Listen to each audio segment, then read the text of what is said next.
Assalamualaikum warahmatullahi wabarakatuh. Perkenalkan, nama saya Triana Mailatul Anissa. Saya dari program studi Manajemen Pendidikan Islam, kelas MPIB. Nah, di sini saya akan memberikan materi bagaimana cara mempersiapkan pembelajaran dan presentasi dalam program Diklat. Jadi, untuk mempersiapkan pembelajaran dan presentasi dalam program Diklat, yang perlu dilakukan adalah sebagai berikut.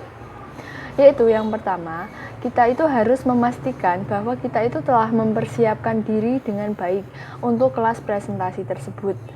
Nah, yang kedua yaitu mempersiapkan logistik atau pembiayaan, atau bisa jadi kita itu bersiap-siap mengenai hal apa saja yang akan kita tunjukkan pada peserta yang menyaksikan presentasi kita.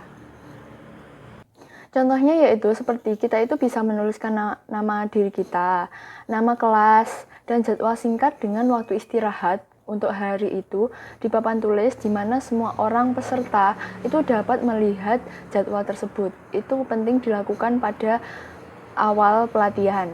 Nah, yang kemudian kita itu bisa meluangkan waktu beberapa menit di depan untuk memperkenalkan diri.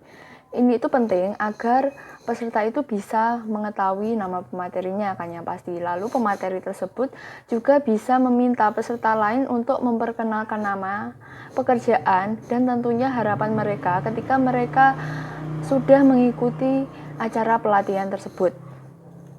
Kemudian kita juga harus bisa melakukan berbicara dengan pelan dan jelas. Ini sangat penting dilakukan pada saat presentasi. Kemudian, kita itu juga harus memberitahu para peserta kapan waktu untuk mendemonstrasikan dan kapan kita ingin mereka itu mengikuti arahan yang telah kita buat. Kemudian, kita juga tidak boleh mencampuri urusan pekerjaan mereka di luar materi diklat yang diberikan, dan kita itu juga harus membantu para peserta dalam menyelesaikan suatu permasalahan.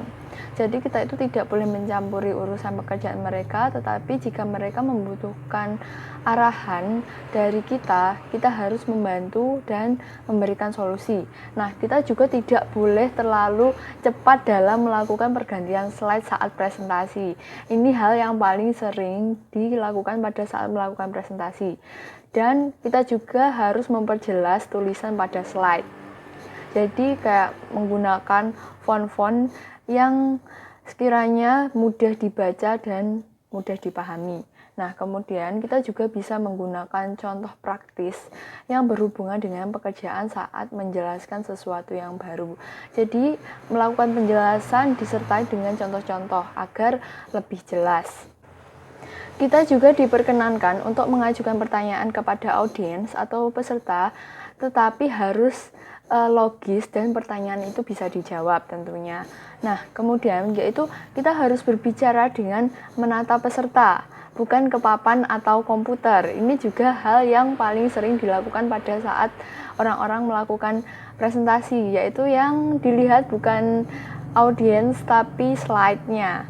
Nah, kemudian kita juga harus menghormati semua peserta tanpa memandang usia, status, pekerjaan, atau suasana hati. Nah, kayak contohnya itu misalnya, oh kayaknya sekarang dia itu lagi bahagia, saya mau tanya-tanya sama dia.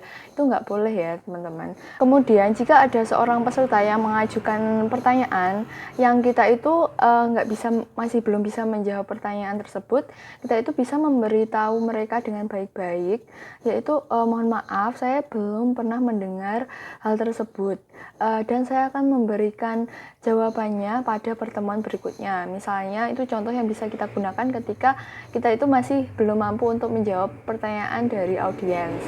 Kemudian kita itu bisa mengulangi semua pertanyaan peserta agar semua orang itu dapat mendengar.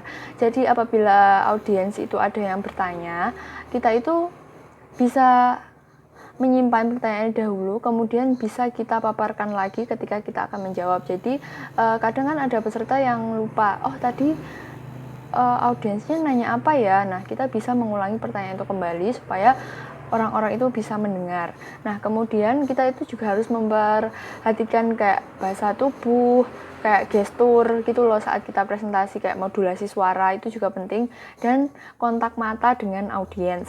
Nah, kita juga bisa mengumpulkan umpan balik dari seluruh kelas selama kelas pelatihan agar kita itu dapat mengikuti perkembangan dengan baik.